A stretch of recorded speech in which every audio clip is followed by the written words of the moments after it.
I ended up realizing I hate working for other people. Yeah. I hate their politicking. I hate their egos. I hate all the bullshit they throw at you. I don't want to work for other people. And even in Hollywood, when I worked in Hollywood and as I was trying to be a screenwriter, which I failed at, you write a screenplay and then 40 other people come in, they change everything that you wrote. No way, man. I want to work for myself. I want to be the master of my own domain. And finally, I have that. Boy, was it tough, but I learned that I can't stand working for other people.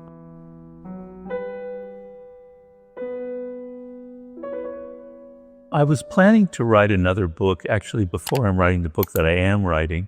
So it's going to be called The Power of Negative Thinking. And the idea is a lot of what works in life is what you don't do, with the things you don't decide to take, the people you don't have a relationship, the bad bosses that you decide not to work with, right? The career paths that will lead nowhere. So the ability to be able to say no, to say this is what I hate, this is what I don't want in life, is very, very, very powerful, And nowadays, all of us are facing this incredible global disease, which is way too much information inundating us. I don't think that's ever been a situation like that in the history of mankind. And it doesn't play well with our psychology. And power in the world today comes from knowing what to ignore, what to say no to, what not to let into your brain, so that you can have space in that brain of yours, that's that very special gray matter that's stuck in your head. You have space in it for actual things that are really important. So the ability to say, I don't need to know this. I don't need to read that website. I don't need to know about this celebrity's personal, affairs, et cetera, is a critical skill. I want to come back to that because something else you said really struck me is the power of knowing what you really don't want, what makes you miserable, what's not your sort of thing is really important. I remember when I was at American Apparel, every year I would go, and there was this conference in New York every year called Ad Week, and all the sort of ad buyers and ad sellers would come, and they always had these cool speakers. And I remember I went the first year and I was just excited to be somewhere. And then the second year I was there, and I remember looking around and seeing that I was the youngest person there, which I thought was cool. And then I looked around and I was the only one not wearing a suit. And these were all Still not wearing a suit. I've never seen you wear it. This is going to what I'm saying. Even at your wedding, do you wear a suit? I definitely wore a suit at my wedding. It's probably the only time I've worn one since. But yeah, I looked around and everyone was in a suit, and I thought, it struck me, if I keep coming every year, one day I'm going to be in a suit. And I thought, I just didn't want to be like these people. I mean, no offense to them, but that's just the opposite of what I wanted in my life. And so I said, I got to not just I have to stop coming, I have to leave this job. I can only fool myself for so long that these things that I'm doing are preparing and setting me up for then the moment where you make the leap. And so knowing what you don't want, tasting it a little bit, getting close, but then you ultimately have to make the sort of interaction with boldness, right? You have to go, okay, I'm out. I'm not going to do it. And sometimes having that sort of burning aversion to something can help put you on the path to the thing you're meant to do. The burning aversion, like I hate this. Maybe I didn't exactly knew what I wanted, but I knew what I didn't want. And that was the power of elimination inherently is concentrating your forces in one direction. Yeah, I'm really glad you didn't end up wearing that suit. That's great. I know for me, I had 50 different jobs before I wrote the 48 Laws of Power. I had some of the worst jobs you could possibly imagine. And this was all sort of the soil in which the 48 Laws of Power kind of grew. But I ended up realizing I hate working for other people. Yeah. I hate their politicking. I hate their egos. I hate all the bullshit they throw at you. I don't want to work for other people. And even in Hollywood, when I worked in Hollywood, and as I was trying to be a screenwriter, which I failed at, you write a screenplay and then 40 other people come in, they change everything that you wrote. No way, man. I want to work for myself. I want to be the master of my own domain.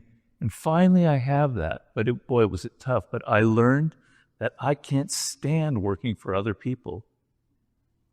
Yeah, and that you only have one life, and are you going to spend it doing something that you don't like, that isn't that task because it pays well, because your parents think it's better, because there's that idea from Rene Girard, the philosopher, who basically says, because we don't know what we want what other people want. And Mimetic desire. yeah, the ability, like mimetic desire is an inherently human tendency.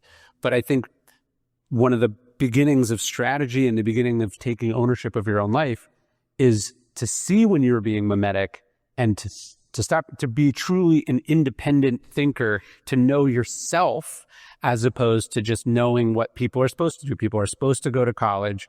You're supposed to get a well-paying job. You're supposed to move to New York or Los Angeles or one of these. And you have to know, hey, is that making me happy? Is that what my talents are suited for? Is this, like I've been saying, look, each and every person is inherently unique. You have a strand of DNA that's never existed before, will never exist again. Yeah.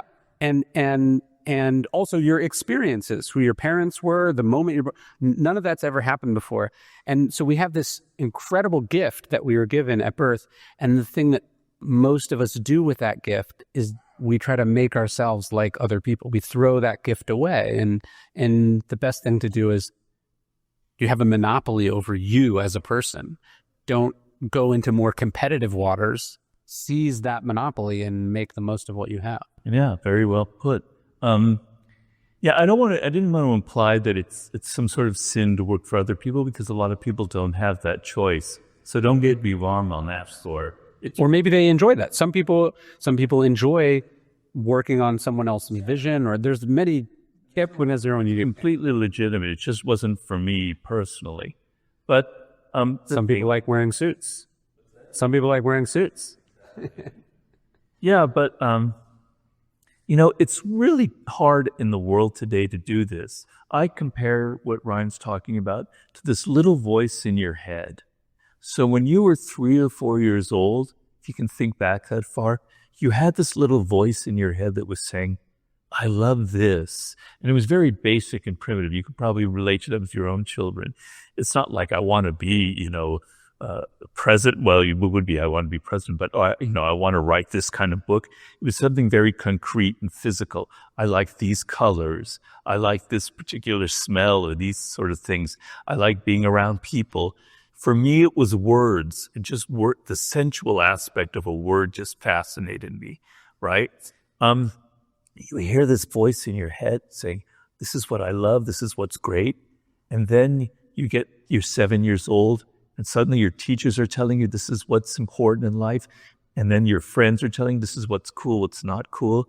You get into adolescence. Slowly but surely, that voice, it's really harder and harder and harder to hear, because it's drowned out by all the other voices. And that's been the story throughout history. But now you have to hear billions of voices all around the globe on social media saying what's cool, what's interesting, what's important. And that voice, it disappears.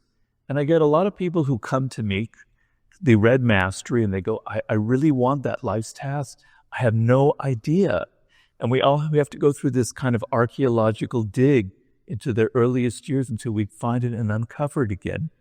But that's sort of the tragedy of our times, that it's hard to figure out who you are as an individual person with all this other stuff going on.